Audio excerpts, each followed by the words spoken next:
దేవుడు మనకంటాడు, మనల్ని మనమే విమర్శ చేసుకుని ఎడల తీర్పు పొందకపోతాం. కాబట్టి దేవుని వాక్యం తర్వాత ప్రభు బలలోనికి వెలుచున్నప్పుడు దయచేసి మనల్ని మనమే విమర్శ చేసుకుని, ప్రభా నీకు విరుద్ధంగా ఏ మాట మాట్లాడినది, ఎటువంటి మాట అయినా, లేక నీ ఉపదేశానికి విరుద్ధంగా ఏం మాట మాట్లాడినా, నీ ఆలోచనలకు విరుద్ధంగా మేము ఏం మాట మాట్లాడినా ఇలాగ ఉన్నా, దయతో మమ్మల్ని క్షమించని నీ రక్తంతో కడిగి, నీ రక్తంలో నీ శరీరంలో నేను పాలుభాగస్తులవుతుండగా పరిశుద్ధ సంఘముగా నేను మార్చబడి, పరిశుద్ధ వధువుగా నేను మార్చబడి, రానున్న కాలంలో పరలోకానికి యోగ్యునిగా, పరలోక నివాసినిగా నన్ను తీర్చందని ప్రార్థన ఆత్మతో కూర్చున్నాం.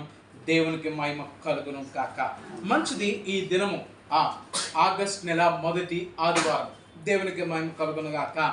ఏమండి, ఈ దినమునికి ఒక ప్రత్యేకత ప్రపంచానికి ఉంది. అదేంటంటే ఫ్రెండ్షిప్ డే, అంటే స్నేహితుల దినోత్సవం అని జరుపుకుంటారు.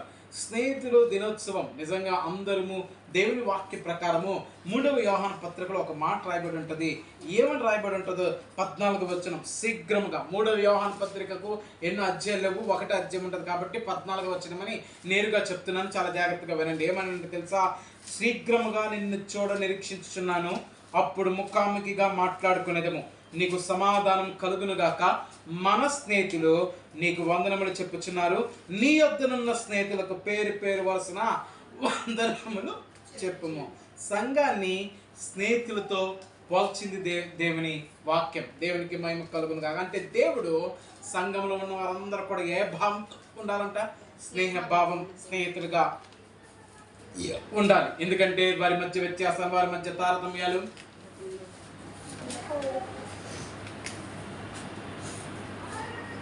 ఈ లోక స్నేహం దేవునికి వైరమై కానీ నిజమైన స్నేహము దేవునికి మహిమ చెందునుగాక.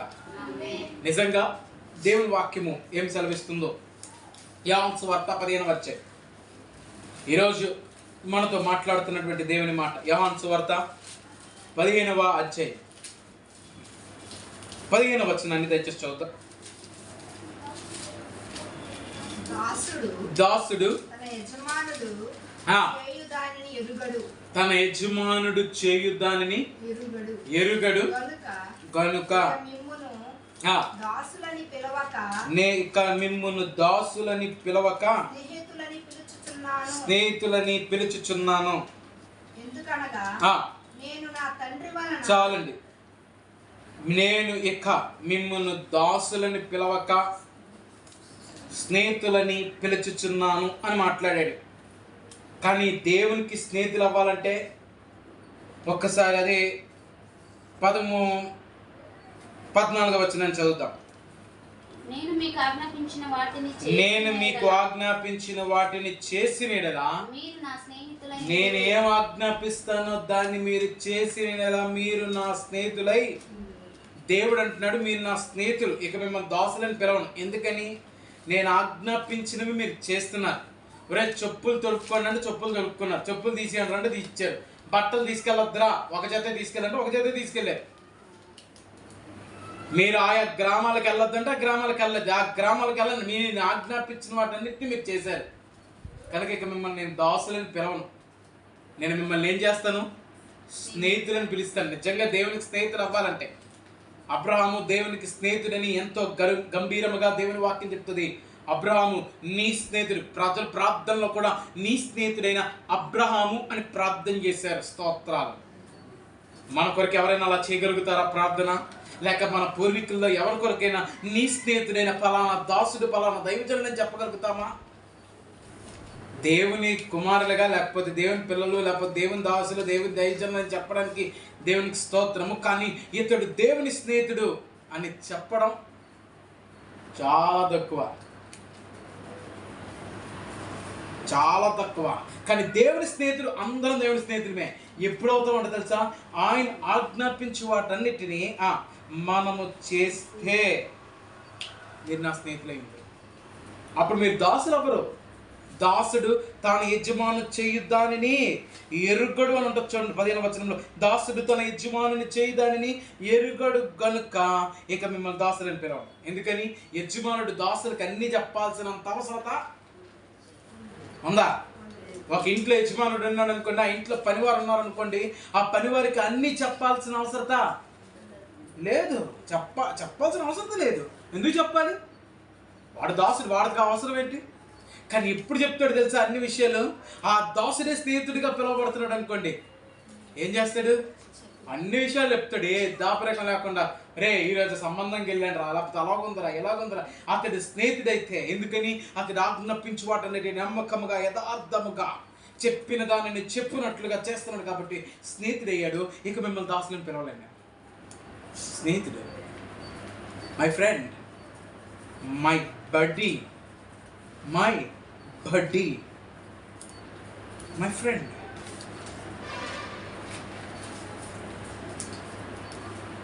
కనుక దేవునికి స్నేహితులుగా దేవుడు ఆశపడుతున్నాడు. నేను మిమ్మల్ని దాసులని పిలవను, ఇక నేను స్నేహితులను పిలవాలనుకుంటున్నాను. కానీ మీరు నాకు స్నేహితులు అవ్వాలని నేను ఆజ్ఞాపించిన వాటిని చేయాలి.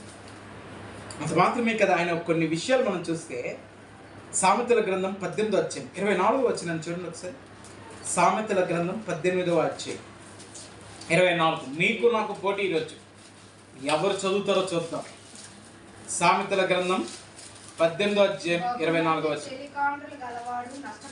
బహుమంది చెలుకాండ్రు గలవాడు ఏమైపోతాడంట? నష్టపడును. సహోదరుని కంటేను ఎక్కువగా అత్తియుండు స్నేహితుడు కలడు. దేవునికి స్తోత్రాలు కలుగును గాక. ఏమంట? బహుమంది చెలికాండ్రు అంటే ఎవరు? చెలికాండ్రు అంటే ఎవరండి? చెలికాండ్రు అంటే ఎవరు సార్?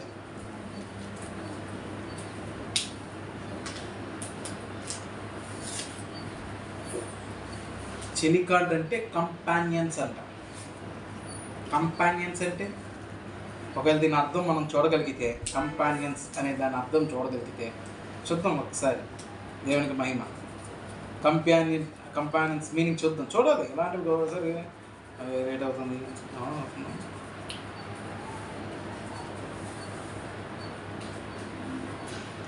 సాంగత్యం, సహచర్యం. కంపానియన్స్ నాకు కరెక్ట్గా తెలిసి కొలీగ్స్ అంటాం కదా. Colleague is called a companions. Colleagues అంటే పని చేస్తారు కదా, మనతో కలిసి చేసేవారు, మనతో కలిసి ఆ పనిని చేసేవారు. వాళ్ళు ఎక్కువ మంది ఉన్నారనుకోండి, ఏమైపోతుంది అంటాడు? నిజమే. అలాంటి వాళ్ళు ఎక్కువ మందిని పెట్టుకుంటే నష్టమే తప్పితే ఏమీ లేదు. వాడంతా మన మీద లేనిపోని చాడీలు, అబద్ధ సాక్ష్యాలు పలుకుతాడేమో. కానీ సహోదరుని కంటే ఎక్కువగా హత్యండి స్నేహితుడు. స్నేహితుడు ఏం చేస్తాడు? ఫ్రెండ్ సహాయం చేస్తాడు. దేవునికి స్తోత్రం కలుగును కాక. But there is a friend who sticks closer than a brother అని రాయబడింది ఇంగ్లీష్లో. ఒక సహోదరు, బ్రదర్ కంటే, అన్నయ్యో తమ్ముడు కంటే స్నేహితుడు ఎక్కువ హత్తుకుంటాడు. ఆ స్నేహితుడే మేలు. దేవునికి మహిమ కలుగును కాక. అలాంటి స్నేహితుడిగా ఉందుము. అలాంటి స్నేహితుడు ఎవరంటే మన ప్రభువే. దేవునికి మహిమ చెందును కాక. హోషియా గ్రంథము 11వ అధ్యాయం 4వ వచనాన్ని కూడా చదువుతాం. హోషియా గ్రంథము 11వ అధ్యాయము 4వ వచనం చదవాలి అందరూ. అందరూ చదవాలంటున్నాను, నేను చూడండి. హోషియా గ్రంథం 11వ అధ్యాయం 4వ వచనం. ఒకడు మనుష్యుని తోడుకొని పోవునట్లుగా స్నేహ బంధములతో నేను వారిని బంధించి ఆకర్షించి తిని. ఈ స్నేహితుడు ఏం చేశాడు తెలుసా? మన స్నేహితుడు ఆకర్షించాడు. ఈ స్నేహితుడు ఏం చేశాడు? ఆకర్షించాడు. నిజంగా వారు ఉన్నప్పుడు ఎలా ఆకర్షించాడంటే, నా స్నేహితులైన మీతో అని లూకాసు వార్త 12వ అధ్యాయంలో 4వ వచనం అంటాడు. నా స్నేహితులైన మీతో నేను చెప్పున్నదేమనగా అంటాడు. 15వ అధ్యాయం, యోహాను సువార్త 15వ అధ్యాయంలో కాదు ఆయన మొదటిగా చెప్పింది. ముందు నుంచి మీరు స్నేహితులు, నా స్నేహితులు, నా స్నేహితులు అని మాట్లాడుతూ వచ్చాడు ఆయన. కాకపోతే ఒక్కసారి మనకు ఆ పదాన్ని పరిచయం చేశారు. లూకాసు వార్త 12వ అధ్యాయం 4వ వచనంలో అదే ఉందా? నా స్నేహితులైన నేను మీతో చెప్పున్నదేమనగా అని ఉంటుంది. ఉందా లేదా? మరి ఎలాగుంది? మరి ఉంటుంది ఇలా తలగిలుపుతున్నారు. నా స్నేహితులైన నేను మీతో చెప్పున్నదేమనగా. ఫస్ట్ నుంచి ఆయన స్నేహితులను పిలవడానికి ఇష్టపడ్డాడు మనల్ని. నీతో స్నేహం చేయడానికి ఎలాంటి స్నేహం చేశాడు తెలుసా? అక్కడ చూడండి, అదే హోషియా గ్రంథం 13వ అధ్యాయం 5వ వచనంలో అంటాడు కదా. ఏమంటాడంటే, మహా ఎండకు కాలిన అరణ్యంలో నిన్ను స్నేహించిన వాడును మహా అరణ్యంలో కాలిపోతుంది ఎండ. ఎలాంటి దగ్గర మనం స్నేహం చేసాడు? మహారణ్యంలోకి వెళ్ళారనుకోండి, ఎటాలలో దిక్కుతో వస్తుంది. ఎందుకంటే ఎటు నుండి చూసినా నేను ఒక ఊరు వెళ్ళాను కింద ప్రాంతంలో ఏం చెప్పారంటే ఆ ఊరికి వెళ్ళేటప్పుడు ఆయన వెళ్ళిపోండి వచ్చేది ఊరు అన్నారు. అదేంటది కొండ, అదేంటది ఒక కొండ. ఇలా వెళ్ళిపోండి వచ్చేది ఊరు అన్నారు.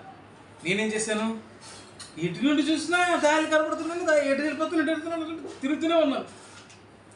పైకి ఎక్కుతున్నాను, కింద దిగుతున్నాను, మళ్ళీ అక్కడికి వస్తున్నాను, మళ్ళీ అక్కడ ఎవరన్నారా అని నడుస్తున్నాను. అరణ్యం చుట్టూ చెట్లు.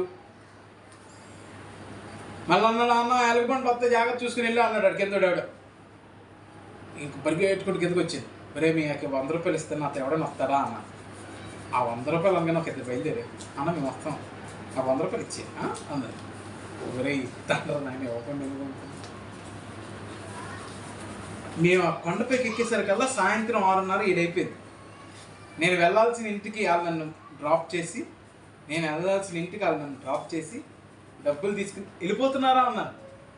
వెళ్ళిపోతాం, చీకటి మాకు తెలుసు, మా ఊరు ఇది, మా దారి మాకు తెలియవా, ఏ రాత్రి అయినా వస్తాం, ఏ రాత్రి అయినా వెళ్ళిపోగలం, ఏ రాత్రి అయినా దేవునికి స్తోత్రం. అలాంటి గైడ్ లేడు అనుకోండి మనకి. అలాంటి అరణ్యంలో కాలిన ఎండకు, కాలిన ఎండకంటే దప్పికొన్నావు. కాలిన ఎండలోకి ఎందుకంటే దప్పికొన్నావు, నిలువ నీడ లేదు, ఆశ్రయం లేదు, ఆశ్రయ దుర్గం లేదు, ఇవన్నీ భావనలు వస్తాయి అందులో. కాలిన ఎండకు స్నేహం చేశాడంటే ఆశ్రయం లేదు, నీరు లేదు, దప్పికి అంత జీవితం అంత దాహమే. ఏం దాహం అంటే దేవునికి స్తోత్రం కలుగును గాక. ఆమేన్. అలాంటి అరణ్యంలో నీతో స్నేహం చేయడానికి ప్రభు ఇష్టపడ్డాడు. దేవునికి మహిమ కలుగును గాక. ఒక స్నేహితుడికి లక్షణం దేవునిలో ఉన్నాయి. స్నేహితుడిగా ఉండాలి అనుకున్న వాడికి ఈ లక్షణాలు ఉండాలి. దేవునికి మహిమ కలుగును గాక. నిర్గమాకాండం మొట్టమొదటిగా ఏ లక్షణం ఉండాలో చూద్దాం. నిర్గమాకాండం 33వ అధ్యాయం 11వ వచనం చదువుతాం. నిర్గమాకాండం 33వ అధ్యాయం 11వ వచనం.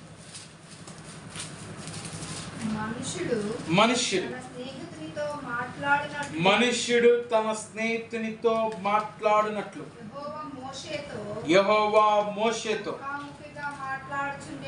ఎలా మాట్లాడుతున్నాడంట? రైట్, ఈ మాట వినండి. మనుష్యుడు తన స్నేహితునితో మాట్లాడినట్లు అనంది కదా. అంటే స్నేహితుడు ఏం చేస్తాడు? మాట్లాడుతాడు. మాట్లాడని వాడు స్నేహితుడు కాడు. దేవునితో మాట్లాడతాడు, దేవుని మనతో మాట్లాడతాడు. ఆయన మాట్లాడే దేవుడు అని మనం నమ్ముతున్నాం. ఆమేన్. ఆయన్ని లోకంలో ఉండేటప్పుడు ఈయన పాపులకు స్నేహితుడు, సుంకరులకు స్నేహితుడు అన్నారంట. ఎందుకన్నారు? అప్పుడు వేసే మాట అంటే, నేను పాపులను పిలవచ్చుతును కానీ నీతిమంతులను పిలవ రాలేదు అని అన్నాడు. Praise the Lord. దాన్ని బట్టి సంతోషం, సమాధానం. దేవునికి మహిమ. ఎందుకంటే ఎవరు పాపం లేనివాడు ఒక్కడిని చూపించండి. కానీ మనతో స్నేహం ఎందుకు చేశాడు? ఆయన వలె మార్చడానికి. ప్రపంచంలో ఒక సామెత ఉంది, 6 నెలలు ఆడితే ఇటు సావాసం చేస్తే ఈడైపోతాడు, ఈడు ఆడైపోతాడని. కానీ మన దేవునితో సావాసం చేస్తే మనం ఆయనలాగే మారాలి, కానీ ఆయన మనలాగా మారడు. మన స్వభావంలో అంటించుకోడు ఆయన స్వభావం మనం అంటించుకోవాలి. ఆయన ప్రేమ మనం అంటించుకోవాలి, ఆయన కరుణ మనం అంటించుకోవాలి, ఆయన కృపను మనం అంటించుకోవాలి, ఆయన క్షమాపణ మనం అంటించుకోవాలి, అన్నీ అంటించుకోవాలి. స్తోత్రాలు కలుగును గాక.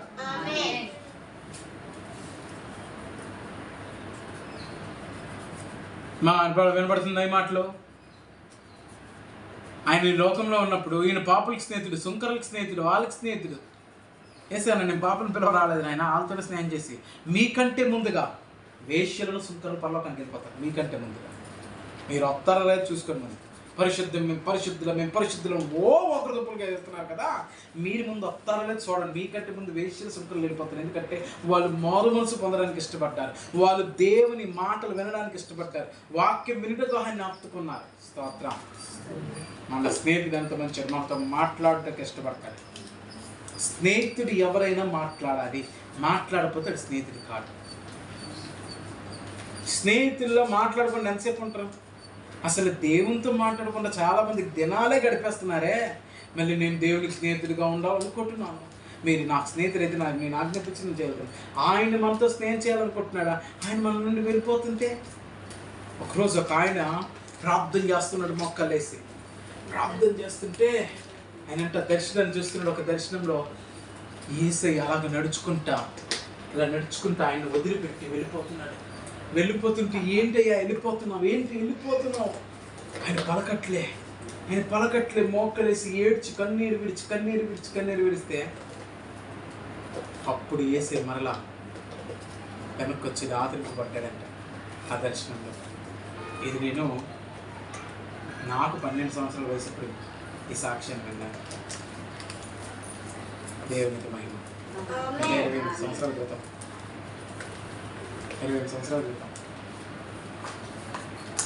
హలో కనబడుతుంది మీ అందరికీ? Praise the Lord. దేవుడిని అసలు నిజంగా చాలా మంది స్నేహితులు, దేవుడి స్నేహితులు అయితే అసలు మాట్లాడుతున్నావు దేవుడితో, ఆయన నీతో మాట్లాడుతున్నాడా? నీతో ఆయన స్నేహం చేయట్లేదేమో, ఎందుకు ఆలోచించు. అసలు నాకు స్టీఫెన్ అనే ఒక ఫ్రెండ్ ఉన్నాడు. బాగా వినండి మాట చెప్తాను. స్టీఫెన్ అనే ఫ్రెండ్ ఉన్నాడు. ఒక రోజు ఎందుకో మా ఇద్దరికి కొంచెం క్లాస్ వచ్చిందో లేకపోతే ఏమొచ్చిందో నాకు సరిగ్గా అవగాహన లేదు, కానీ దాని పట్ల వాడు నాతో ఆ రోజంతా మాట్లాడాడు. ఆ రోజంతా నేను మాట్లాడను అని అలాగే అయిపోయాడు. మాకు రూములు ఉన్నాయి. ఇక్కడ ఒక రూమ్ ఉంటుంది, ఎదురుగా రూమ్ ఉంటుంది. పాత హాస్టల్లో ఇక్కడ ఎదురుగా రూము, అలా రూమ్స్ ఉంటాయి, ఒక 5 రూములు. ఎందుకంటే ఆ పాత హాస్టల్ ఒకరు కట్టుకుని గృహం, 2 పోర్షన్లు పైన కింద 2 పోర్షన్లు పైన 2 పోర్షన్లుగా కట్టుకుని దానికి అద్దెకిచ్చారు హాస్టల్కి. దేవుని స్తోత్రం. ఇటు పక్క అంత ఆఫీసు, కిచెన్ అవన్నీ ఒక పక్క పెట్టారు. ఇటు పక్క ఏమో కిచెన్ అన్ని హాల్ అలాగున్నా. దేవుని స్తోత్రం, అది బాగుంది. అయితే నా ఎదురుగా పెట్టారు, గోడ కూడా అడ్డలేదు, తిన్నగా ద్వారబంధం తిన్నగా నేరుగా స్టీఫెన్ గారు నేను ఎదురుగా. వాడి పేరు అప్పుడు రామనాయుడు ఎదురుగా నేను. దేవునికి మహిమ కలుగును గాక. ఈరోజు ఉదయం నుంచి నాతో మాట్లాడలేదు కదా, ఈరోజు ఉదయం నుంచి నాతో మాట్లాడకపోతే నేనేం చేస్తున్నాను, వాడిని చూశాను. చూడగానే నా కళ్ళల్లో అలాగే నీళ్ళు కారుతా ఉన్నాయి. ఏమైపోయి కారుతున్నాయి. ఇలాపు నేను పాస్ పోయడానికి వెనక్కి వెళ్తాను. వెళ్ళాను. వాడు వచ్చాడు, ఎందుకు ఏడుస్తున్నావు అన్నాడు. అన్నాడు. ఎందుకురా ఏడుస్తున్నావు అన్నాడు. లేదులే ఉదయం నుంచి మాట్లాడట్లేదుగా, అందుకని నేను అనిసానంటే, నేనెందుకు మాట్లాడుతున్నా, నేను మాట్లాడతాను అబ్బా చిరతలం వేసి రకమే మాట్లాడు. స్నేహితుడు మాట్లాడతాడు, మన స్నేహితుడు మాట్లాడతాడు. అసలు నీతో మాట్లాడట్లేదని గుర్తుపెట్టుకో. మాట్లాడడానికి ప్రాధాయపడండి రా స్నేహితుడానికి. ఆ మంచి స్నేహితుడు నదలద్దు చెప్తున్నాను. లోక స్నేహము అవసరమే లేదు. వీడు మాట్లాడినా పర్వాలేదు, వీడు మాట్లాడకపోయినా పర్వాలేదు, వేసి రక్తమే చెప్పి. వీడు మాట్లాడితే పెంట అనుకోడు, కొంతమంది మాట్లాడితే పెంట, కానీ నా దేవుడు మాట్లాడితే ప్రేమ. నా దేవుడు గొప్పవాడు, నా దేవుడు గొప్పవాడు. మన దేవుడు మన స్నేహితుడు మాట్లాడడానికి ఇష్టపడుతున్నాడు. నేను మాట్లాడాను. కొంతమంది దేవుడు మాట్లాడడానికి నాయన నీతో మాట్లాడు కాబట్టి నాకు నీ ఫ్రెండ్షిప్పే వద్దు. మనుషులు ఉన్నారమ్మాలగా దేవుని దగ్గర. అయ్యో దేవుని స్తోత్రం. పెడజీవుని పెట్టినాడు అందరూ దేవుని శత్రువులే. వాక్యం మీరు నాకు ఆజ్ఞాపించమని చేసినప్పటికీ స్నేహితులు మాట్లాడినప్పుడు ఆ మాట వినకపోతే మీరేమవుతారు? శత్రువులు అవుతారు. Simple logic. ఏంటి అరే మనమేం ప్రసంగాలకి ఏమో బల్లాలు పగిలిపోవాలి, లేకపోతే అది అవసరం లేదు. దేవుడు అలా నాకు తెలిసి బల్లాలు పగిలిపోయినట్టు చేసి ఉండడు. కాకపోతే బాగా ఉద్యోగం మా ఊపుడు వేసి రక్తం వచ్చాను, దాన్ని వదిలిపెట్టేయండి. నేను ఆయన చాలా సింపుల్గా చెప్పుకుంటాడు. మీరు నా స్నేహితులు అవ్వాలంటే నేను ఆజ్ఞాపించమని చేసేయండి అన్నాడు. ఓకే గాడ్, ఆజ్ఞాపించమని చేస్తాం. Praise the Lord. స్నేహితులు మాట్లాడకపోతే ఎందుకు మాట్లాడట్లేదని గింజుకోవాలి, అంతేనా? మనం వేసి మాట్లాడకపోతే పర్వాలేదు, నువ్వు మాట్లాడినప్పుడు మాట్లాడుకో. ఆయన మాట్లాడినప్పుడు మాట్లాడతాడులే. నిజంగా ఒక సహోదరి నా గురించి దేవుడు నీతో మాట్లాడాడు, నా గురించి నీ దేవుడు రోజు అలా ఉండాలా? దేవుడు నా గురించి నాతో మాట్లాడాలి. రక్తమే చెయ్యం. హల్లెలూయా. రెండోది ఏంటో చూడండి. సామెతలు అంటున్నా, మొదటి సమూయేలు గ్రంథం 18వ అధ్యాయం. 1వ వచనాన్ని చదువుదాం. 1 సమూయేలు గ్రంథం 18వ అధ్యాయం 1వ వచనం. దావీదు సౌలుతో మాట్లాడేట చాలించినప్పుడు, నేను ఒక పాయింట్ వచ్చింది, మీకు ఒక పాయింట్ వచ్చింది. దావీదు సౌలుతో మాట్లాడేట చాలించినప్పుడు యోనాతాను హృదయం దావీదు హృదయముతో కలిసిపోయాను. యోనాతాను దావీదును తనకు ప్రాణ స్నేహితునిగా భావించుకుని అతన్ని ఏం చేసాడంట? ప్రేమించను. స్నేహితుడు ఏం చేస్తాడు చెప్పండి? రెండవదిగా ప్రేమిస్తాడు. అంతే, వాక్యం చదివితే చాలు అదే ఆన్సర్ వచ్చేస్తుంది. ప్రైజ్ లా. స్నేహితుడు ఏం చేస్తాడు? ప్రేమిస్తాడు. మన స్నేహితుడు ప్రేమించాడు. హల్లెలూయా. మన స్నేహితుడు ప్రేమించాడు. యోహాను పత్రిక, 1 యోహాను పత్రిక 3వ అధ్యాయం చూద్దాం. 1 యోహాను పత్రిక 3వ అధ్యాయం 16వ వచనం. ఆయన మన నిమిత్తం తన ప్రాణము పెట్టెను గనక దీని వలన ప్రేమ ఎట్టిదని తెలుసుకొనుచున్నాం. మనము కూడా సహోదరులు లేదా స్నేహితుల నిమిత్తం మన ప్రాణములను పెట్టబద్దులమై. ప్రేమించేవాడు ప్రాణం పెట్టడానికి కూడా వెనుకాడడు. ఇది గుర్తుపెట్టుకోండి ఎప్పుడైనా. ప్రేమ లేనివాడి ఏమండి, ఒక ఇద్దరు స్నేహితులు, మేము సోషల్ స్టడీస్లోనూ దేంట్లోనూ చదివాము. ఒక ఇద్దరు స్నేహితులు ఉంటారు 5th క్లాస్ లెసన్లో ఇంగ్లీష్లో. ఒక ఇద్దరు స్నేహితులు ఉంటారు. ఆ ఇద్దరు స్నేహితులు ఒకరోజు అలాగా అడవిలో నడుచుకుంటూ వెళ్ళారు. అడవిలో నడుచుకుంటూ వెళ్తే అడవిలో ఏమొచ్చింది? ఎలుగుబంటి వచ్చింది. ఏమొచ్చింది? ఎలుగుబంటి వచ్చింది. ఎలుగుబంటి వస్తే ఒకటి చెట్టు అక్కడ వచ్చాడు. గుబుక్కని పరిగెట్టుకుంటే చెట్టు ఎక్కించాడంట. ఒకడేమో తిన్నగా శవాసనం వేశాడు. దేవుని స్తోత్రం. ఆడు అలా పడుకున్నాడు. పడుకుంటే ఎలుగుబంటి వచ్చింది. మూతిలో అంటుంది కదా, అంటుంది అని మొత్తం అంతా చూసింది. ఆడి చెవి దగ్గరికి వచ్చింది. కొద్దిసేపు అయినాడు అలాగే కదలకుండా ఉన్నాడు. నేనైతే నవ్వేసేవాడిని గట్టిగా, ఎందుకంటే అది గిత్తగదలు ఆడుతుంది. వేసి రక్తమే చేయం అది అలాగ ఉంది అంటుందంట. చెవి దగ్గరికి వచ్చి మూత ఏదో ఆడించిందంట. 2 నిమిషాలు అయిపోయింది. అది ఆడించిన తర్వాత అక్కడ మళ్ళీ కాల్ దగ్గరికి అడుగు రావచ్చు కదా, వాళ్ళ కిందకి వెళ్ళిపోయింది. వెళ్ళిపోగానే పైన నుండికి ఏమైపోయిందని కింద దిగాడు. రే నీ చెవులోకి వచ్చింది, అదే చెప్పిందిరా అన్నాడంట. ఈడో ఎర్రాడు. ఈ జంతువు ఏం మాట్లాడుతుంది అని అనుకోవాలి కదా.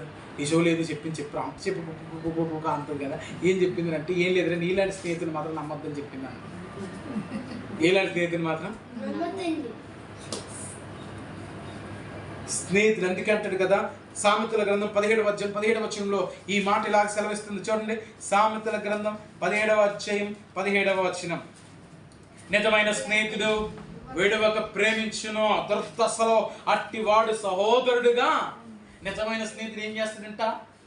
విడువక ప్రేమిస్తాడు. విడిచిపెట్టేవాడు కాదు. మన దేవుడు, మన యేసే విడిచిపెట్టే స్నేహితుడు ఏమాత్రం కాదండి. నేను విడువను ఎడబాయను అంత స్నేహం కాని ఎండలో స్నేహం చేసిన దేవుడు.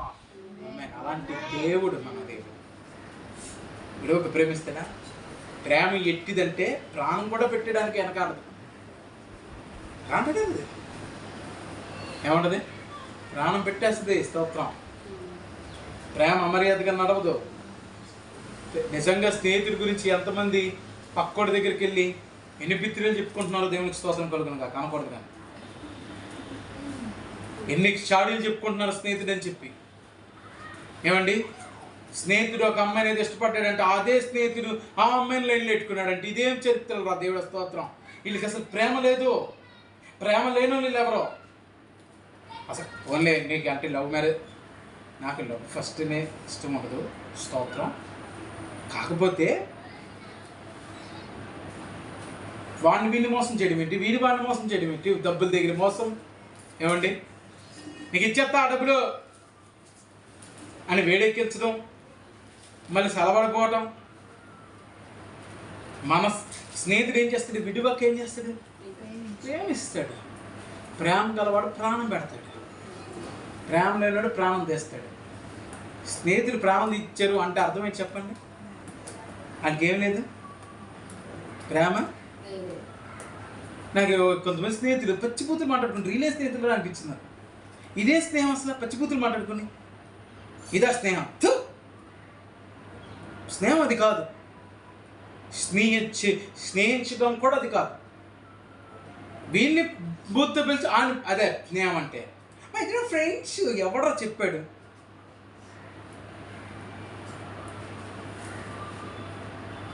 విడవక ప్రేమించు, దుర్దశలో అతనికి సహాయకుడిగా నిలబడు, పరిస్థితులు బాగలేనప్పుడు ఆదరించు. ఏమండి, దావీదు యోనాతాను పరిస్థితులు బాగలేనప్పుడు యోనాతాను నిలబడ్డాడు దావీదు కోసం. యోనాతాను దావీదు కోసం నిలబడ్డాడు, ప్రాణం పోగొట్టుకోవడానికే నష్టపడ్డాడు.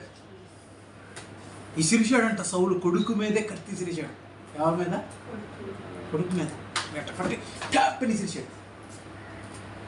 వేసి రక్తమే చేయండి.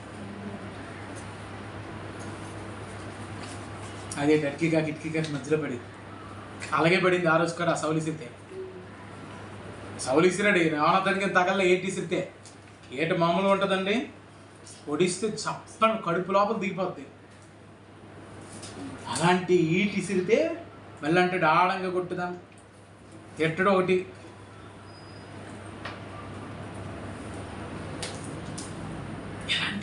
ఎలాంటి మాటలు. కానీ స్నేహితుల కోసం ప్రాణం పెట్టడానికైనా వచ్చి ఇద్దరు అసలు హత్యేసుకుని ప్రేమ. ఏం ప్రేమ అండి. అందుకే అంటాడు కదా యోనాతాను చనిపోయేటప్పుడు, స్త్రీలు చూపు ప్రేమ కంటే నీ ప్రేమే బెటర్. స్త్రీలు అంటే అర్థం ఏంటి తెలుసా? భార్యలు అని అర్థం చేసుకోండి. భార్య ఏ భర్తనైనా సహోదరునిగా చూస్తుంది, స్నేహితుడిగా చూస్తుంది, కొడుకుగా చూస్తుంది, అన్నీ తండ్రిగా చూస్తుంది భర్తను. భార్య అంతేనా? యేసు రక్తమే జయం. ప్రైజ్ ది లార్డ్, హల్లెలూయా. విడివక ప్రేమిస్తాడంటే స్నేహితుడు, మనల్ని విడివిచ్చి పెట్టే దేవుడు కాదు మన స్నేహితుడు. ప్రైజ్ ది లార్డ్, హల్లెలూయా. ముందుకు వెళ్దామా? మంచిది. అదే మొదటి సమూయేలు గ్రంథం 18:3 వచనాన్ని చదువుతాం.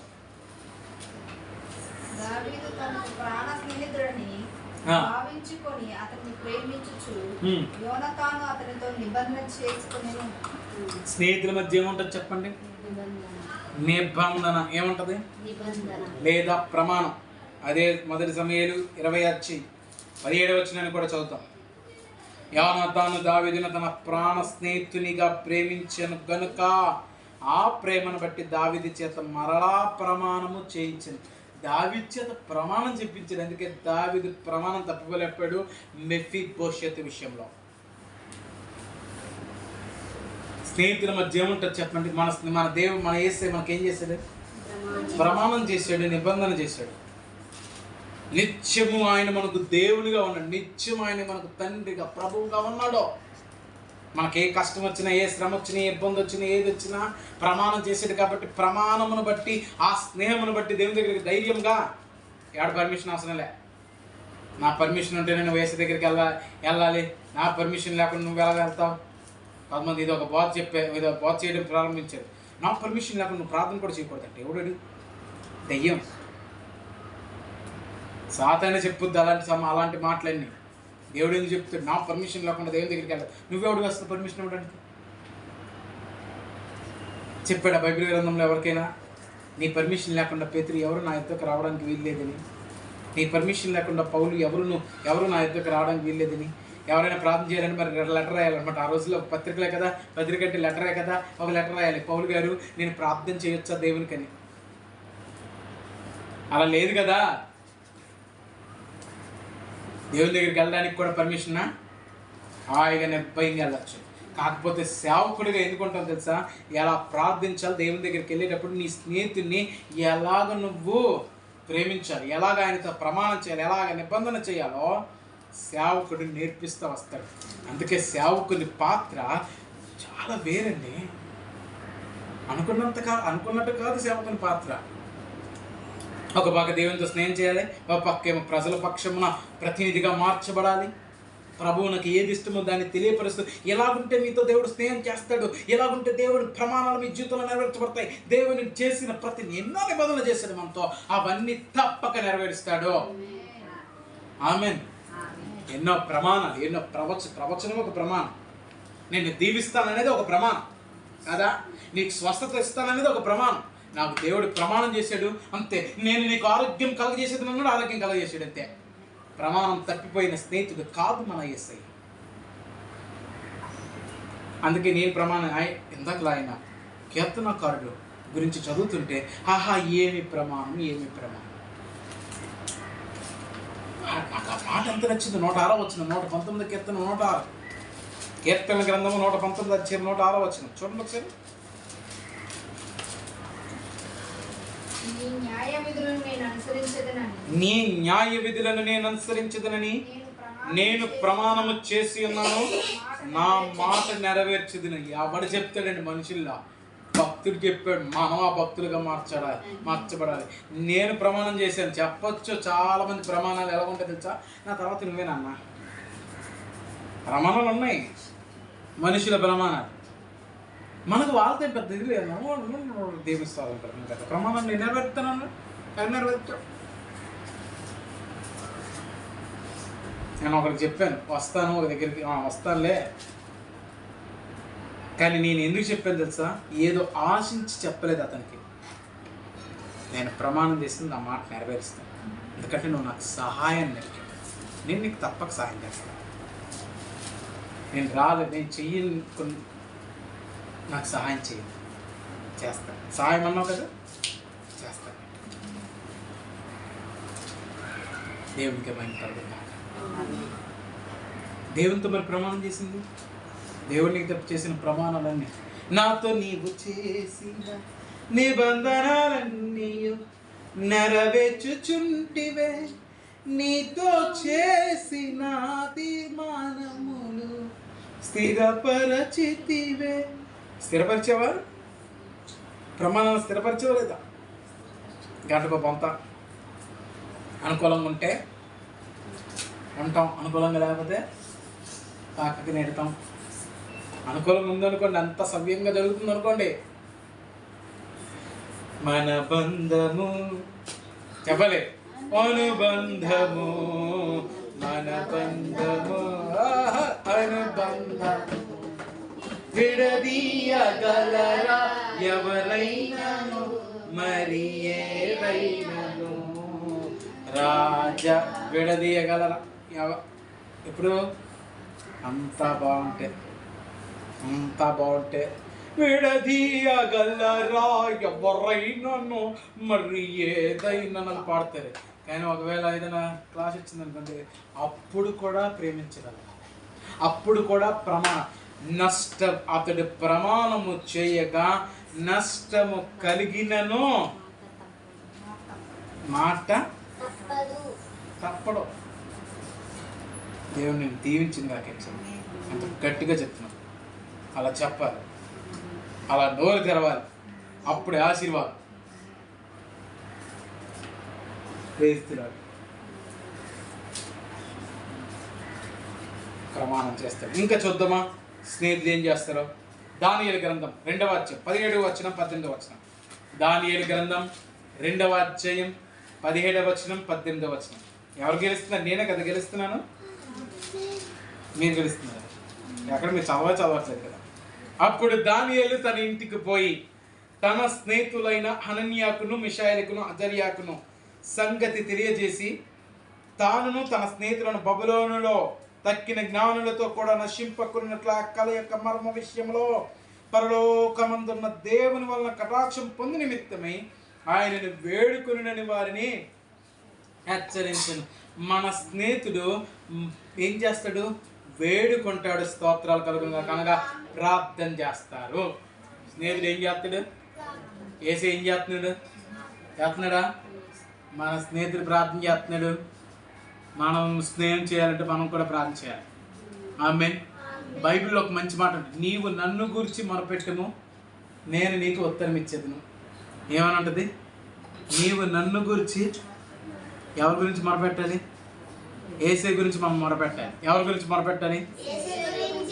నీ గురించి మొరపెట్టాలి, మన స్నేహితుల గురించి మొరపెట్టాలి, సంఘం గురించి మొరపెట్టాలి, దేశం గురించి మొరపెట్టాలి, నాయకుల గురించి మొరపెట్టాలి. అవును, కానీ అన్ని మొరపెట్టాలి. మొదటి మన ఎవరికి?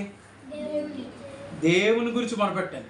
ఇదే దేవుని గురించి మరి ఆయన గురించి ఏం మొరపెడతావు? ప్రభువా నీ ఆరోగ్యం జాగ్రత్త, నీకేమైనా ఒళ్ళు నొప్పులు ఉన్నాయా, నీకేమైనా కష్టాలు ఉన్నాయా, నీకేమైనా శ్రమలు ఉన్నాయా, నీకేమైనా ఇబ్బందులు ఉన్నాయా, నీకేమైనా బాధలు ఉన్నాయా? మీ బాధలే నా బాధలు, మీ కష్టాలే నా కష్టాలు అంటాడు ఆయన. ఏసు రక్తమే జయం. ప్రభా చెప్పండి, మీకు ఏమైనా బాధలు ఉంటే నేను తీర్చడానికి ఏమైనా నాకు అవకాశం ఉన్నట్లయితే తప్పక దాన్ని ఖచ్చితంగా తీరుస్తాను ప్రభా, నేను ప్రమాణం చేస్తున్నాను ప్రభా. అలాంటిదా? ఏం మొరపెడతారు దేవుని గురించి?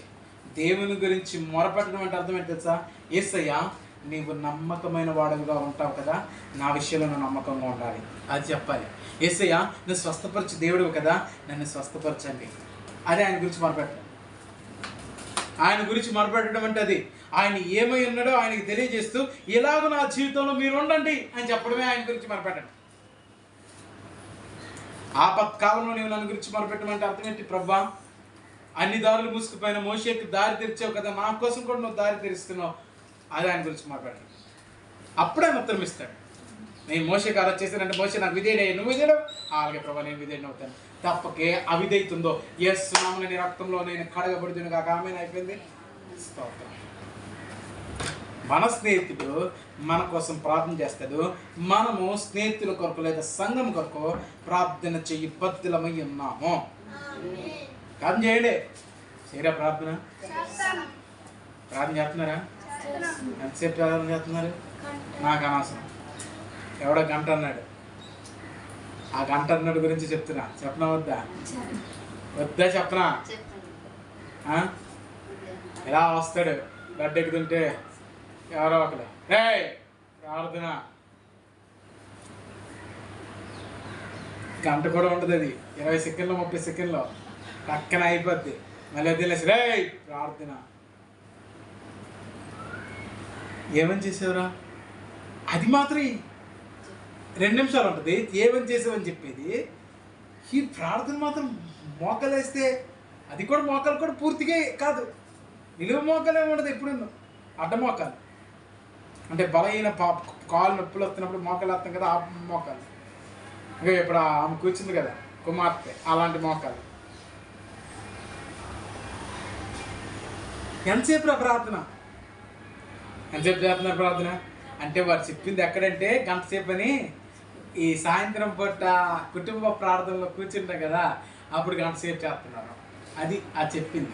ఆడు చెప్పింది అబద్ధం కాదు, వ్యక్తిగతంగా ఆడు చెప్పలే. సంఘంగా మేము సాయంత్రం పూట కుటుంబ ప్రార్థనలో గంట సేపు చేస్తున్నాం. ఇప్పుడు మనసులో అనుకుంటాడు అన్నమాట, మీకేం తెలుస్తుందిలే, ఎంతసేపు ప్రార్థన చేస్తున్నారు? ఉదయం 3 గంటల, అరగంట, సాయంత్రం అరగంట, 10 గంటలు చేస్తున్నారు ప్రార్థన.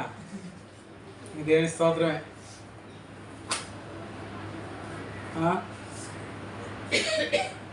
దేవుడు మనల్ని ప్రార్థనతో నింపును గాక. ప్రార్థన చేయండి.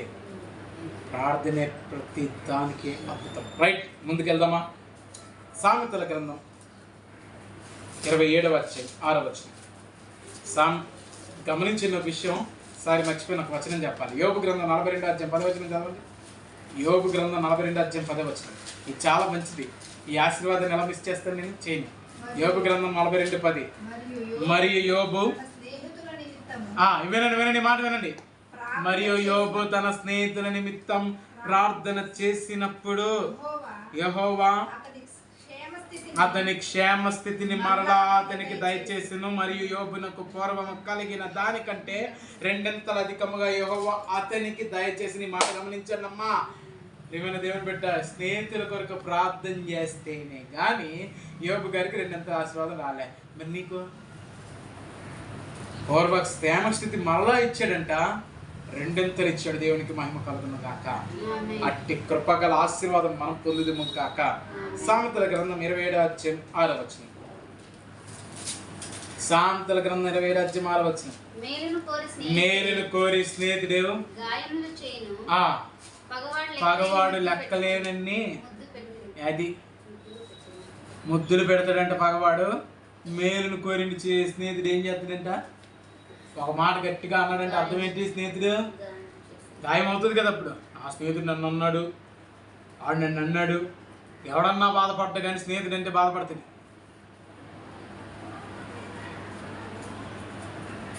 ఎవరన్నా బాధపడ్డా కానీ నిజంగా చెప్పండి, మనతో ఎవరైతే క్లోజ్గా ఉంటారో వాళ్ళ ఒక మాట అంటే మనం తట్టుకోలేం. మనతో ఎవరైతే ఉంటారో వాళ్ళ ఒక మాట అంటే మనం భరించలేం. మిగతా దూరంగా ఉన్నవాడు లేకపోతే ఎక్కడో ఉన్నవాడు ఒక మాట అన్నాడు అనుకోండి, చల్తాహే ఏమనిపించదు. దారిని పోతున్న ఒక జంతువుతో పోల్చేస్తాం, అంతేలే అనుకుంటాం. కానీ అదే మనతో రోజు ఉన్నవాడు మనం ఒక మాట అన్నాయండి తట్టుకోలేము. మన స్నేహితుడు మనకి మేలును కోరి గాయాలు చేస్తాడు. అవును, దేవుడు కొన్నిసార్లు కొడుతున్నాడా మనల్ని? గాయం చేస్తున్నాడా దేవుడు? ఏసై గాయం చేస్తున్నాడా? చేస్తున్నాడు అంటే అర్థం ఏంటో తెలుసా? నీ మేలును కోరుకుంటున్నాడు. నీ మేలును కోరుకుంటున్నాడు కాబట్టి గాయాలు. ఎప్పుడైనా గుర్తుపెట్టుకోండి, క్రైస్తవ నిరీక్షణ వేరు ప్రపంచానికి. ఇది మాత్రం చెప్పగలను, క్రైస్తవ నిరీక్షణ వేరు. మనం పడిపోతాం, దేవుడు మరలా లే, కోపం వచ్చింది, బాగా మాట్లాడేసావు, ఒప్పుకో, మొక్కలై నిజంగా కోపం వచ్చింది, బాగా ఊళ్ళో అందరూ మాటలు కూడా కొన్ని చెప్పడబ్బా దొరికిపోయాయి, గాయం చేసాడు, పడతాడు ఒక దెబ్బ. కొట్టావా? స్తోత్రం ప్రభా. కొట్టావా? స్తోత్రం ప్రభా. కొట్టావంటే ఏదో ఆశీర్వాదం దాచించావు, వేరేను కోరే కదా నన్ను కొట్టావు, థ్యాంక్ యూ. నీ స్నేహితునిగా నేను ఉన్నాను, గాయపరిచినందుకు వందనాలు చెప్తామా? గాయపరిచినందుకు వందనాలని చెప్తామా?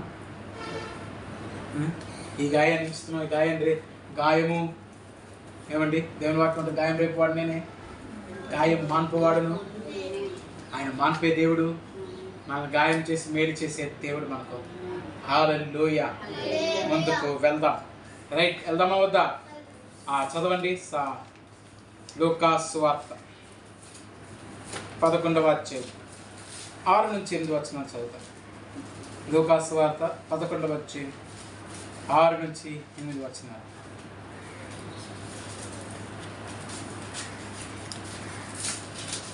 నేనే చదువుకుంటున్నాను, నేనే గెలిచాను. నా స్నేహితుడు ప్రయాణం చేయొచ్చు మార్గములో నా యొద్దకు వచ్చినాడు. అవును, అతనికి పెట్టుటకు నా యొద్ద ఏమీ లేదు. 5వ వచనం నిలబడుతుంది. మరియు ఆయన వారితో ఇట్లా, నేను మీలో ఎవరికైనా ఒక స్నేహితుడు ఉండగా అతడు అర్ధరాత్రి వేళ ఆ స్నేహితుని యొద్దకు వెళ్ళగా, స్నేహితుడా నాకు 3 రొట్టెలు బదులిమ్ము. నా స్నేహితుడు ప్రయాణం చేయొచ్చు మార్గంలో ఉన్నాడంటే, లోపల పిల్లలు ఉన్నారు, తొందర పెట్టద్దు అని అంటే, మాటి మాటికి అడిగితే అతడు తన స్నేహితుడైనందున లేచియకపోయినను అతడు సిగ్గుమాని మాటి మాటికి అడుగుట వలనైనను లేచి అతనికి కావలసినవన్నీ నీ స్నేహితుడు వేసేయన్నా, నీకు కావాల్సినవన్నీ ఇస్తాడంటే మాటి మాటికి సిగ్గు లేకుండా అడగాలి. ఆయనే సిగ్గు లేకుండా అడిగాడంట. మనకు కూడా ఆయనకి సిగ్గు లేదు, నిజంగా వేసేకి సిగ్గు లేకుండా వచ్చింది మన దగ్గరికి. ఈ మాట అంటే ఎంతమంది భక్తులు కోపం వచ్చి వెళ్ళిపోయి, ఇది అసలు ఎంత లీనియస్గా తీసుకుని మాట్లాడుతుంది అసలు అని.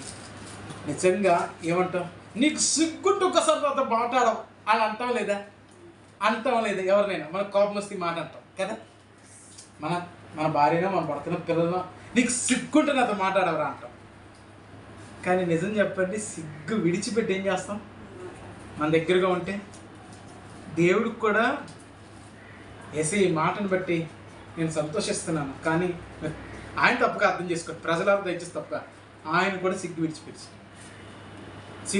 విడిచిపెట్టి మాటికి వచ్చి, నాన్న రారా నా పక్కకి, నీతో మాట నాకు నువ్వు వద్దన్న. ఎన్నిసార్లు అన్నా మా మాట ఏంటి, దేవుడు అసలు లేదు.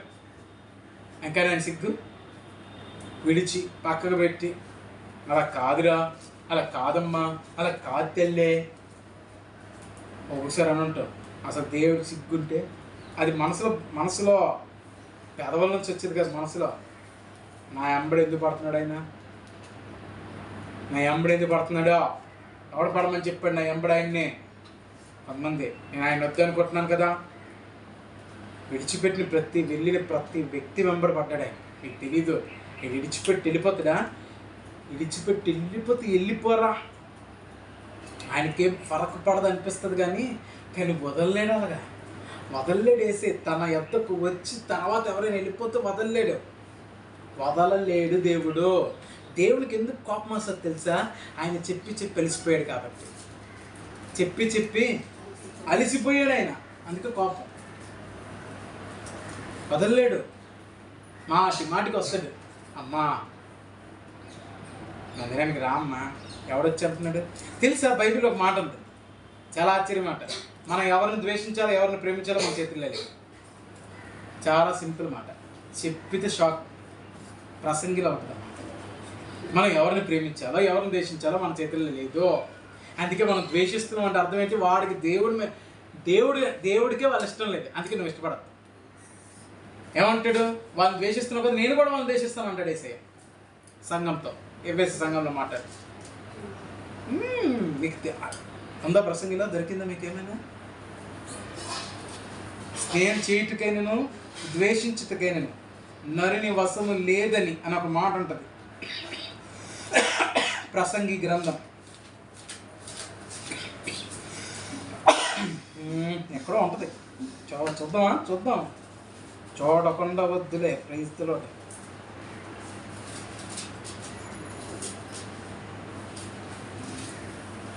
ఉందా? దొరకలేదు. అది మన జీవితాలకి ఎప్పుడు జరుగుతుంది?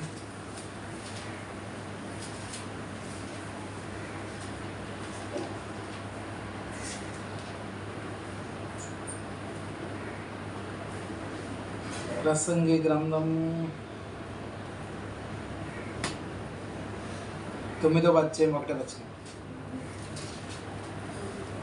నీతిమంతులను జ్ఞానులను వారి క్రియలను దేవుని వశమను సంగతిని, స్నేహము చేటు అయినను ద్వేషించుటైనను మనుషుల వశమున లేదను సంగతిని, అది అంతయు వారి వలన కాదను సంగతిని పూర్తిగా పరిశీలన చేయుటకై నా మనసు నిలిపి నిదానింపబోనుకొంటిని. ఉందా? అందుకే దేవుడు నీకు ఎవరినైనా స్నేహితుడిగా ఇచ్చాడంటే అర్థం ఏంటంటే దేవుడు ఇచ్చిన స్నేహం. దాన్ని పోగొట్టుకుని మనం ఏం చేయలేం. నేను దేవుడైనా విని వాడి మీద కొంచెం కోపం ఉంది, నీకు ఈ ద్వేషం ఉంది అంటే దైవిక రీతి ద్వేషం. ద్వేషం అంటే వాడు నాశనం అయిపోవని అట్లాంటి దేశాలు కలుగుతుంది. ద్వేషం అంటే వాడు చేసిన చెడ్డ పనుల నిమిత్తం ద్వేషం. నిఖాలైతుల క్రియలను ద్వేషించను, నేను వాటిని ద్వేషిస్తున్నాను అంటాడు. ఉండాలి ద్వేషం. ద్వేషం అనే దాంట్లో చాలా రకాల ద్వేషాలు ఉంటాయి. చెడ్డ ద్వేషం ఉంటుంది, మంచి ద్వేషం ఉంటుంది. ఇప్పుడు ఎవడో హంతకుడు తిరుగుతున్నాడు అనుకో అని మీరు నీలాంటి హంతకుడు ఈ భూమి మీద ఉన్నందుకు ఎంతో ధన్యులమయ్యా మేము అంతమా, ఎందుకు నాకు అందరినీ చావు కొట్టుకొని తిరుగుతాం, వీడి సావు ఎప్పుడు వస్తుంది? ఏం చేసావు? నువ్వు ద్వేషించేవాడిని. ఎందుకని? వాడు నరహంతకుడు, వాడు దుర్మార్గుడు, నీచుడు కాబట్టి. లేదు, ఇలాంటి నరహంతకుడు నాకు ఉండాలి ప్రభా, పక్క నుంచి పొడిరా బాగుంటుంది, పొడిస్తుందా ఆనందము పడతావా? అలాంటి కోరుకోకూడదు. దేవునికి మహిమ కలుగుతుందా? హల్లెలూయా. అర్థమవుతుందా? ద్వేషించడమైన ప్రేమించడం మన చేతులు లేదు. అదంతా దేవుని వశమే. లాస్ట్కి ఒక మాట చెప్పి నేను ముగించేస్తాను. 3వ యోహాను పత్రిక 14వ వచనం చదువుతాను. మన స్నేహితులు నీకు వందనములు చెప్పు. దేవుని వాక్యం సర్విస్తుంది. స్నేహితుడు ఏం చేస్తాడు? ఏసీకి ఎంతమంది వందనాలు చెప్తున్నారు? ఏసీ మనం ప్రతిరోజు తన వాక్యం ద్వారా వందనం చెప్తూనే ఉన్నాడు. ఏసీకి లేచి లెక్క ఎంతమంది వందనాలు చెప్తారు? వందనాలు ఏసీ అని చెప్తారా? అసలు ఏసీకి వందనాలు చెప్పరు. అమ్మా వందనాలా? వందనాలు, ఆ వందనాలు చెప్తున్నారా? బాగుంది. వందనాలు, ఓహో స్థుతి, ప్రార్థన వందనాలు చెప్తున్నారు. మరి ఏ వందనాలు చెప్తున్నారు? ఏ వందనం? మామూలుగా ఉదయం లేచి లగ్గానే గుడ్ మార్నింగ్ వేసేయా, good morning all spread, good morning my daddy, my father, shalom, మీ అందరికి షాలోమ్.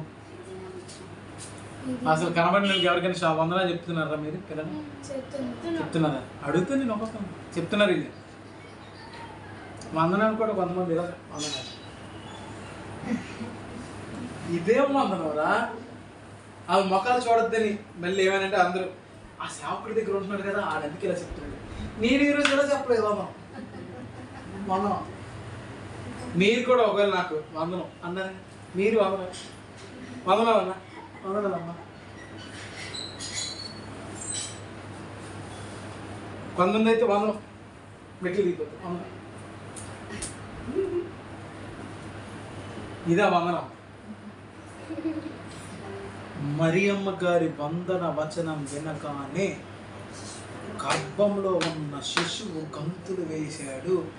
వందనం చెప్తే అలా చెప్పాలి. ఆ వందనంలో అంత అద్భుతం కనబడాలి. చెప్పమన్నాడుగా పైన వాడు ఉంటాడు సేవకుడా ఎవడో ఆయన చెప్పమన్నాడు రా నాయన. చెప్పకపోతే ఇట్లా రా వందనాలు చెప్పావా? చెప్పలేదు డాడీ. ఏ వందనాలు చెప్పారు అందరికీ. వందనాలు అంటే వందనాలు మమ్మ వందనాలు అంటే నా బాధ భరించలేక వందనాలు. కానీ దేవుడు అంటున్నాడు మీరు స్నేహితులు అంటే వందనాలు చెప్పుకోవాలని చెప్తున్నాడు. ఒకరినొకరు పవిత్రమైన ముద్దు పెట్టుకుని వందనములు చెప్పుకుంది అన్నాను.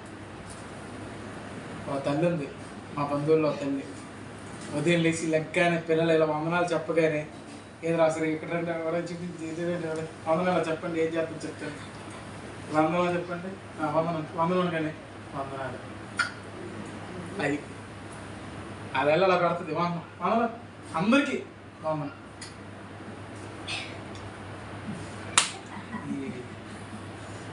కూర్చో ఎవర్రా? ఆవిడ లేచి దగ్గర అందరూ వందనాలు చెప్తున్నాయి. ఎంత కోపం ఉన్నా ఎంత కసి ఉన్నా రాత్రి కొట్టుకున్నా సరే ఉదయం లేచి మాత్రం వందనం చెప్పారు అనుకోండి వందనం. ఆ రాత్రి పెద్దమ్మ మాట వెనకపోయిన పిల్లలు, ఆ రాత్రి పెద్దమ్మతో గోలెట్టుకున్న పిల్లలు పర్వాలేదు, కానీ ఉదయం వందనం చెప్తే వందనం. పవిత్రమైన ముద్దు పెట్టుకుని వందనములు వందనం వచనం వినగానే మనలో ఆనందం పొంది పొరులుతుంది. ఎప్పుడు వందనం మొహం ఎడమొహం పెడమొహం భక్తిహీనుల మొహం పెట్టుకుంటూ తిరగొద్దు దయచేసి. నవ్వుతూ వందనం చెప్పేటప్పుడు ఎలా చెప్తున్నారు? చాలా సీరియస్గా. ఎలాగా? చాలా సీరియస్గా చెప్తున్నాను కదా. ఉదయాన్నే లెగిసి లెగ్గాని వందనం గోల ఒకటి, లెగిసి లెగ్గా వందనం గోల. వందనం గోల ఎందుకు తెలుసా? మరి చెప్తారు. ఎవరైనా వందనం చెప్పారంటే ప్రేమతో చెప్పాడా లేకపోతే కోపంతో చెప్పాడో తెలిసిపోద్ది. తప్పదని చెప్పాడు కూడా అర్థమైపోద్ది. ఇలా లేచి ఇలా చూస్తుంది, అమ్మ లేచిపోయా లేగలేకపోతే ఆహా పర్వాలేదు లేగలేదు ఈరోజు సంతోష సమాధానం కదరా కాదా? అంతేనా?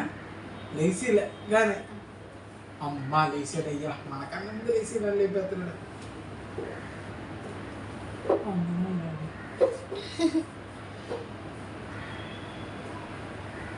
ఇద్దరు చెప్తారు మంచిగా. వాళ్ళు ఎవరో మీరే కావచ్చు. ఎవరు వాళ్ళు ఎవరో మీరే ఇంకెవరు? వందనాలు ఇద్దరు మంచిగా చెప్తారు. వచ్చి వందనాలు బాగా చెప్తారు. అందరికీ వందనాలు. వందనాలు చెప్పావా గారు? చెప్పలేదు. ఎవరికి? నాకు చెప్పలేదు. ఎందుకు ఇక్కడికి వచ్చిన వాళ్ళు ఎవరికి చెప్పలేదు. కాబోయే కాలానికి రాబోయే సేవకుడి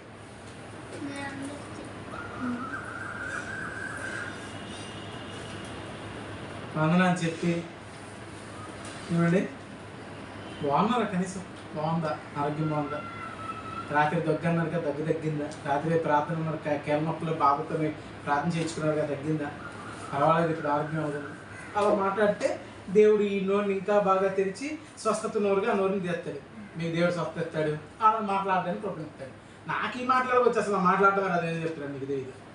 నాకు ఈ మాటలు వచ్చాయి అనుకుంటున్నాను మీరు. నాకు మాటలు వచ్చాను అంత లేదు. నిజంరా, నేను బంధువులతో ఎవరితో మాట్లాడను. అడగండి, అమ్మగారు ఉన్నారు సాక్ష్యం చెప్తున్నాను, అందరితో మాట్లాడలేదు. ఎందుకు మాట్లాడలేవు అంటే నాకు మాట్లాడడానికి రాదు. ఈ మాట్లాడితే ఏమవుతుందో నా భయం, అందుకే నేను మాట్లాడను. నేను నిజం చెప్పాలంటే ఇదో ఈ మధ్య కాలంలో నేను ఎవరినైనా గట్టిగా మాట్లాడితే ఎవరి దగ్గర ఆ వెంకన్న గారి దగ్గర గట్టిగా మాట్లాడతాను. నిన్న ఎడాపెడ తిట్టిపెడిసింది, కోపం వచ్చింది. ఒకసారి కట్టలు దించుకుని కోపం దావా తిట్టి పెడిసింది. మళ్ళీ అయిపోయి సాయంత్రం వచ్చినా కానీ అసలు ఏమన్నా నేను ఉదయాన్ని ఆలోచించేది. అనేసాను దేవా నీ సన్నిధిలోకి వచ్చి మోకరేసి అప్పుడు ప్రార్థన చేసి మందిరానికి వచ్చాను.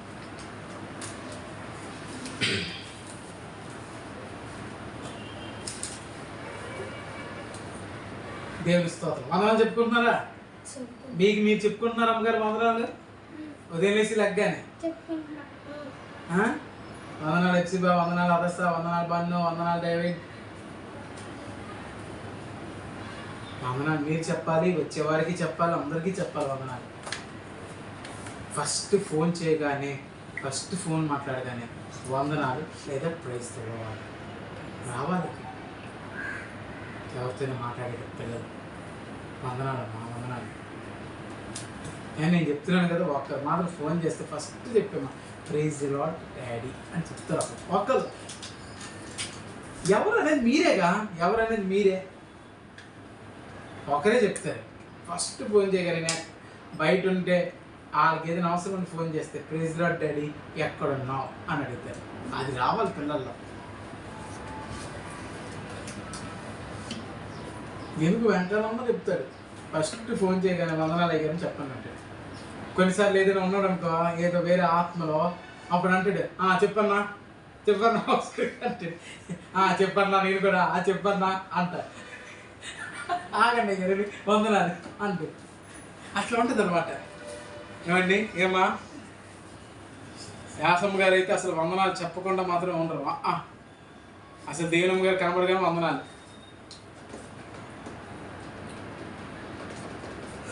అమ్మగారు మీరు ఎలా చెప్తారు వందనాలు? ఇదే వందనమా? అలా నేను బండేసుకుని ద్రౌపదం వందనాలు, అది వినబడాలి. వందనం వచ్చిన నిజం తెలుసా, మన మాటలు, మన దేవుని మాటలు మాట్లాడితే మీకు ఒక సాక్ష్యం చెప్తాను. మనం చాలా మాటలు మాట్లాడేస్తాం కదా, అవి ఎక్కడుండిపోతాయి తెలుసా అమ్మా? గాలిలో పక్కా ఉంటాయి. గాలిలో ఆ ఉన్న గాలిలో ఆ మాట మాఫీ అవ్వాలంటే దేవుని మాటలు ఏం చేయాలి అమ్మా? పలకాలి, పలకాలి. రోజు దైవచూరుడైనటువంటి మార్టిన్ లూథర్ గారు ఆయన దగ్గరికి వచ్చినప్పుడు, ఇదిగో నీ పాపాలు ఇవి అని చెప్పిందంట సాతాను. హెడ్డింగ్ తీసుకుని దాని మీద వేసేటంట పాపాల లిస్ట్ మీద, నా పాపాలన్నీ వేసి రక్తంలో కడబడ్డాయి పైకి అన్నాడు. సాతాన్ని నిన్ను ఓడించడానికి, దేవుడి నుంచి దూరం చేయడానికి, దేవుడితో స్నేహం దూరం చేయడానికి చేస్తుంటాడు. వందనాలు చెప్పండి, ప్రాణం పెట్టండి, దేవుని కోసం ప్రాణం పెట్టండి, దేవునితో మాట్లాడడానికి ఇష్టపడండి, ప్రార్థన చేయండి. ఎన్ని ఉన్నాయి. ఇవన్నీ ఉన్నప్పుడు ప్రభు బలలో అట్టి ప్రతిష్టతో మనం చేయవేద్దామా? అట్టి ప్రతిష్టతో చేయవేసినప్పుడు సిద్ధపడదాం. అందరం సిద్ధపడదాం. ఇక మీదట ప్రభు బలం మీ దగ్గరికి రాదు.